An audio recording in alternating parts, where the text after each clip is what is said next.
പുതിയ വിദ്യാഭ്യാസ രീതികള്, ചിന്തകള് ഒക്കെ നമുക്ക് എന്ത് ചെയ്യാൻ പറ്റണം? നമ്മുടെ കുട്ടികളിലേക്ക് പകർത്താൻ പറ്റണം.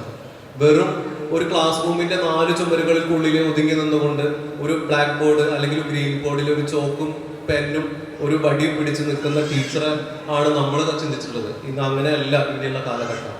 ഇനിയുള്ള കാലഘട്ടത്തില് ആ പെഡഗോജിക്കൽ പ്ലാനുകൾ മാറി ടെക്നോ ലെസൺ പ്ലാനുകളാണ് വരുന്നത്, ടെക്നോ പെഡഗോജിക്കൽ പ്ലാനുകളാണ് വരുന്നത്. അപ്പോൾ അത്തരം മാറ്റങ്ങൾക്ക് നമ്മുടെ ടീച്ചേഴ്സിനെയും നമ്മുടെ സ്റ്റുഡൻസിനെയും വിധേയമാക്കുമ്പോൾ തീർച്ചയായിട്ടും രക്ഷിതാക്കൾ എന്ത് ചെയ്യണം?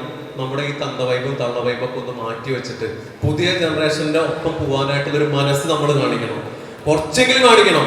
അല്ലെങ്കിൽ നമ്മൾ എന്തല്ല പുതിയ തലമുറയോട് ചെയ്യുന്ന, നമ്മുടെ മക്കളോട് ചെയ്യുന്ന ഏറ്റവും വലിയ അനീതിയാണ്. അവരെ ഒരു മാറ്റത്തിന് നമ്മൾ തയ്യാറാക്കി എടുക്കുമ്പോൾ നമ്മൾ സ്വയം മാറാതെ നമുക്ക് എങ്ങനെ നമ്മുടെ കുട്ടികളെ മാറ്റപ്പെടുത്താൻ പറ്റും എന്നുള്ളതാണ്.